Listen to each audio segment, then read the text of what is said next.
Hey, what's up guys, it's Josh, KI6NAZ. I'm sitting here rattling my brain trying to think about what I can say that's new and interesting about the Chameleon P-Loop 2.0. It's a really cool antenna, but man, there's so many videos out on it now. You had your chance. I mean, Eric already posted his video about how fast it is to set up and how easy it is to pack around. And Kevin already did his really good video where he goes through the capacitors and explains what makes the Chameleon kind of more unique than other loops. So what should I talk about? Just talk about what you like and what you don't like. Ah, I know.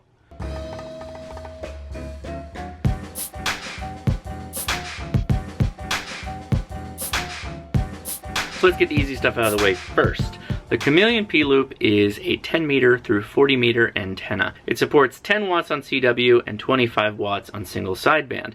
I would probably run digital at about 10 watts. I wouldn't try and push 20 because it's a 100% duty cycle.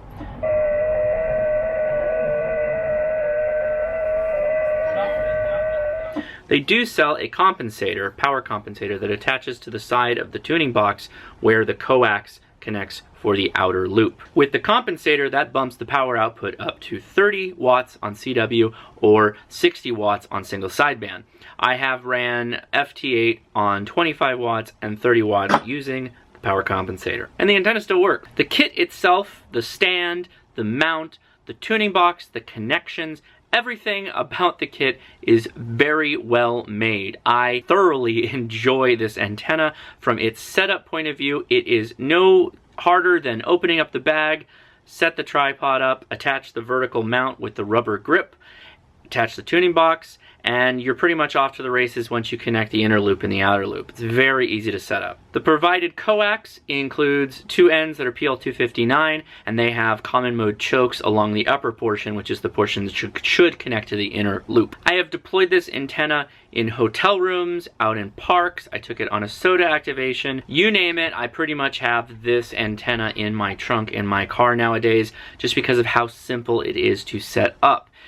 Without needing radials or without needing to run wire or line, it's an incredibly easy antenna to just have with you and be able to quickly deploy at any time.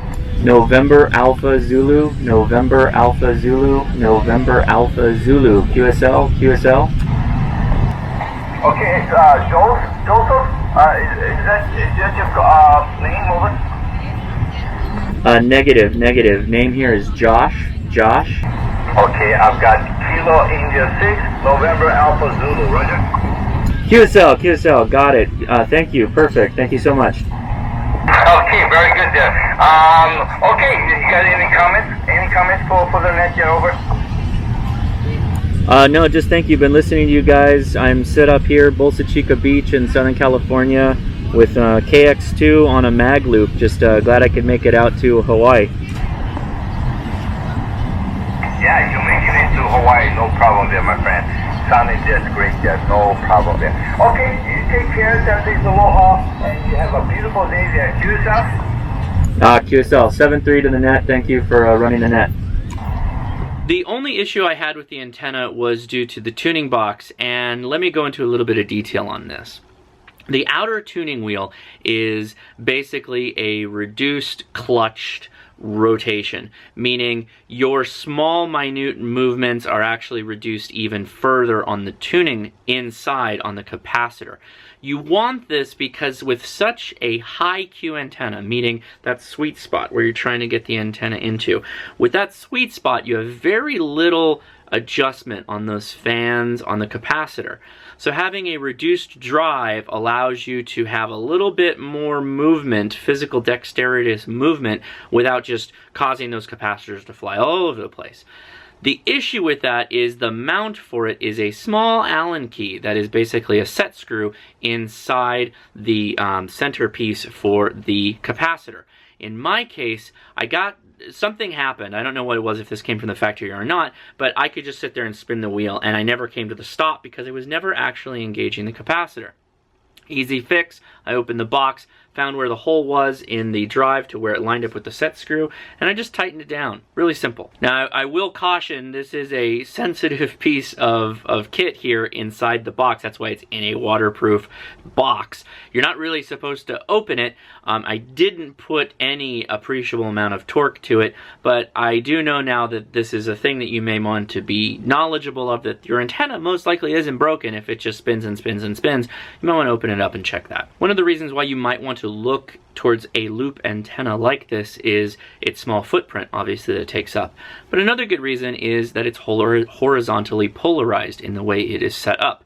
So if you are in an area that has a lot of noise, or you've tried running a vertical and your noise floor is just too high, a loop might not be a bad option. Priced as tested, the P-Loop runs $399, and if you want the power compensator, that's another $100. For you individuals that like to go portable activations, maybe an apartment, balcony, SOTA, parks on the air, this is an attractive option because it's very easy to pack, it's very easy to set up, and it doesn't take up a large space when you are deployed.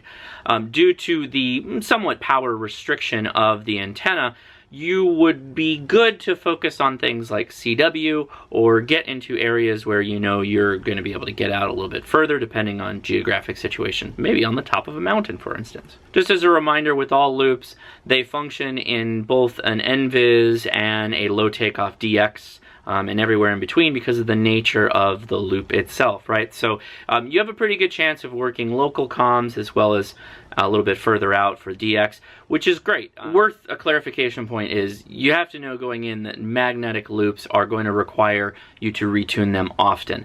They being high Q gives you very small bandwidth, at which point it is at resonance. So I wanted to express how high of a Q this antenna is, and so what I've got is my rig analyzer. Okay, so 1.6 SWR. I'm not going for perfection here. So what I'm gonna do is just nudge it. Just nudge this wheel just a tiny smidge. So it just tapped it, and it jumps right up to 4.9 SWR. So you only have a couple of kilohertz swing when you're on that sliver, and literally it looks like a sliver. So the plot for the scan shows this is a 175 kilohertz graph that we're looking at. So what that means is that you really can't tune around the band with this antenna. You can, but you're going to constantly be going in there and kind of zhuzhing the dial along to get it into resonance by tuning that capacitor.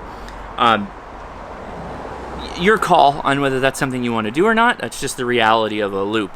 For some things it's pretty good because you got a pretty nice selectivity. You're only hearing what's exactly in that little space, that pie slice that you're on.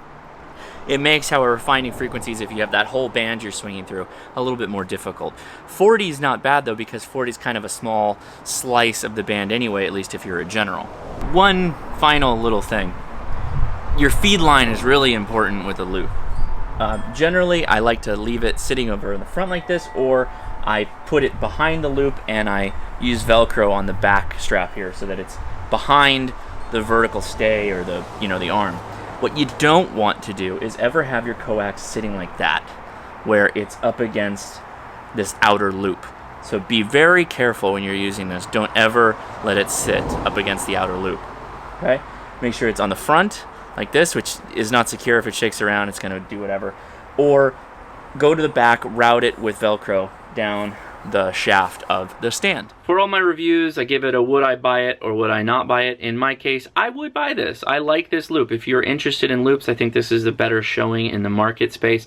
I have played around with other loops and I find that this Chameleon P-Loop is really, really cool, really interesting, and of high build quality. So those are my thoughts on the Chameleon P-Loop. I think it's a good mobile antenna. I think you'd have a really good time with it, particularly if you needed to go like hotel portable. I don't know why, this screams hotel balcony looking over some exotic beach as being a really good setup. In fact, a lot of pictures, if you search for magnetic loops or Chameleon loop antennas, a lot of pictures have balconies, hotels, and some kind of picturesque backdrop. So that's awesome, right? I mean, they should just throw that on the side of it. The antenna to use when you're on a tropical holiday. Anyway, I'm Josh, KI6NAZ. If you enjoyed this review, give me a thumbs up. If you haven't already, please subscribe. I live stream every 7 p.m. Friday, Pacific Standard Time. I don't know why I jumbled those all up, but every Friday we talk about ham radio, a new topic, new news stories, whatever's happening in the industry and in the hobby. We try and cover it to help people move forward with ham radio. We got a lot of fun doing it, so I'd hope you check it out. Okay, guys, thanks a lot. I'll see you later.